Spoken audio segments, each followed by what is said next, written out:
Hello everyone. So today we'll be talking about construction. Before we start episodes directly about foundations, walls, roofing, and so on, I decided to tell you what kind of house I'm actually going to build, from what, why, and for what purpose. I've been dreaming about my own small house for a long time, many years, but I just couldn't bring myself to start this, as they said, very troublesome activity. I even bought land a couple of times and was already starting construction, but managed to come to my senses in time. And then I got carried away. This is indeed a troublesome business, if not more. It turned out to be quite the headache. In short, all these years I looked at beautiful pictures and videos, thought and wondered what kind of house I would want, in what style, what size, made of logs or lumber, or from brick and aerated concrete. Maybe even a frame house. And how many floors would there be? 2, 3, or maybe just 1? And how many rooms would I make there and all that sort of thing? And then, in the spring of 2020, after being stuck in an apartment with my wife and 2 kids, for obvious reasons, I finally snapped and decided to take this step. I rushed to look for a plot and gave an assignment to a designer to develop a house project. I call it a house, referring to the actual structure, although all this undertaking, this entire construction project is for building a dacha. That is, it's not intended for permanent residence, although, considering all the characteristics and utilities built into the house design, it would be quite possible. Initially, I planned to build a small 2-story house, 6 by 6 meters. I was very attracted to the simplicity and, most importantly, the speed of building such a house. But after discussing it with my wife, we concluded that we didn't want to compromise on comfort at all. And our country dacha couldn't be smaller than our city apartment in terms of size. We didn't want to feel cramped there. We decided that each of our children should have their own room there, and a large living room, plus a guest room, at least 2 bathrooms, and a walk-in closet in the bedroom. In general, the farther into the woods, the more firewood you need. I sat down to draw up a floor plan, trying to somehow fit all of this together properly, and after some time, the result of my artistic efforts satisfied us completely. I ended up with a 1-story house measuring 8 by 18 meters with a kitchen, living room, 4 rooms, 2 of which are large and each has a personal walk-in closet of 6 square meters, 2 bathrooms, a utility room, and a storage closet. The house is a rectangle, has a mirror layout of living rooms, and the living room, which are located on one long side of the house. Non-residential spaces separated by a long corridor are located on the other long side of the house. The windows of all rooms and the living room are practically panoramic and face one side. The view from them opens to the forest, which is located on the edge of the plot. The 2 large rooms also have windows to the sides. I also decided to make a large terrace around the entire perimeter of the house, 2 square meters on each side, except the front. There it will be a full 5 meters. The perimeter building area comes to 144 square meters, minus 10% for walls, which equals 130 square meters. Surprisingly, this is exactly the area of our apartment in the city, and some of my friends, seeing the house layout, even said that I'm just trying to move our apartment to the countryside. The house, as already visible from the project, is frame type.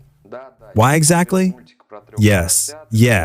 I watched the cartoon about the 3 little pigs and suffered from prejudices about frame houses for quite a long time.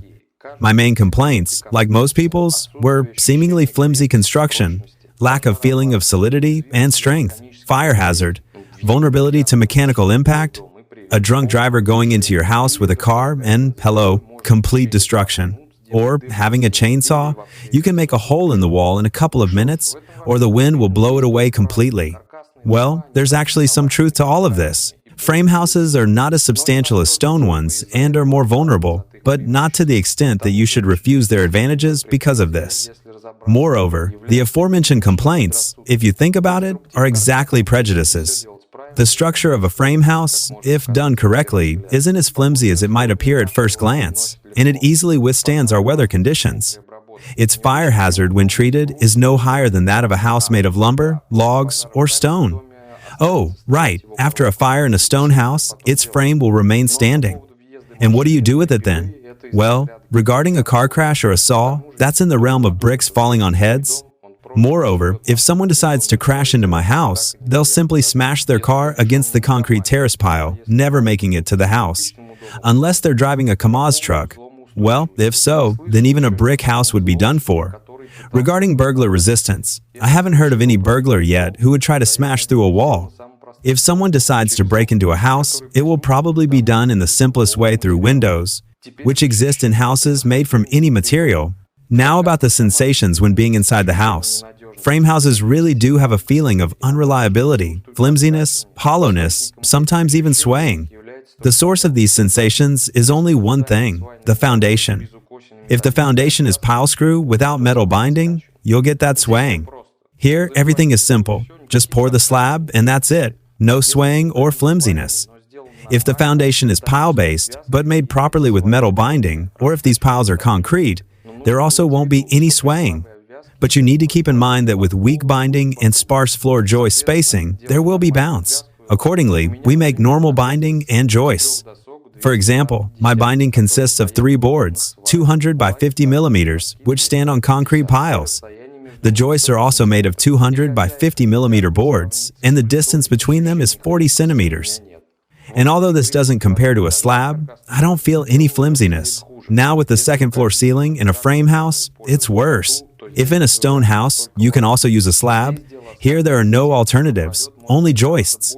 This is complicated by the fact that the span can be much larger than on the first floor, and that this ceiling is already placed on the frame of the first floor walls. All this ultimately makes the bounce on the second floor much stronger than on the first. Accordingly, when walking on the second floor, people on the first will be aware of all movements. I don't have this problem because the house is 1 story. Now a bit about the advantages of frame houses, which everyone already knows about anyway. Almost all advantages concern the moment of construction itself, not operation, namely the simplicity of construction, speed of erection, and the cost of construction itself. From operational benefits, I'd note thermal efficiency in relation to wall thickness. Finally, all my doubts about frame houses were dispelled by friends who themselves live in frame houses and also have experience building them. Why exactly a 1-story house? I rewatched a bunch of videos on YouTube with detailed analyses of all the pros and cons of 1-story houses. Here are the arguments that affected me. The convenience of moving around in the house exclusively linearly is much more convenient and physically easier than with climbs. Accordingly, the absence of stairs. We have 2 children, one of whom is 2 years old. This is about safety. Stairs also usually take up 15 to 20 square meters of useful floor area. This is the staircase itself and the necessary halls or corridors. Approaches. 1-story layout allows you to feel comfortable, especially in a frame house. As I said above, a 2-story house has an inner floor ceiling, which in a frame house will unpleasantly bounce. Moreover, I wouldn't build a frame house if I wanted exactly 2 floors. Cost. Yes. With all its advantages, the cost of a 1-story house will ultimately be at least no more than the cost of a 2-story, one of the same area. The main expense items for a 1-story house are the foundation and roof. Their cost can indeed turn out to be almost twice as much. However, keep in mind that in a 1-story house, wall area is 1/4 less, and there is no interfloor ceiling. Construction costs due to simpler construction and absence of high-altitude work also decrease. A 1-story house is by definition lighter, and you can use a cheaper foundation for it.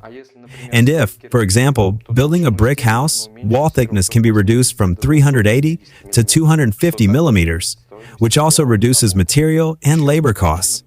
Another reason why I wanted exactly a 1-story house is the style in which I wanted to design the house. 1-story layout fits perfectly into it.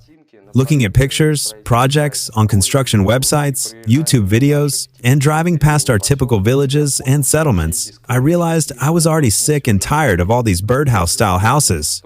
If you're going to get involved in construction, you need to do something cool, unusual.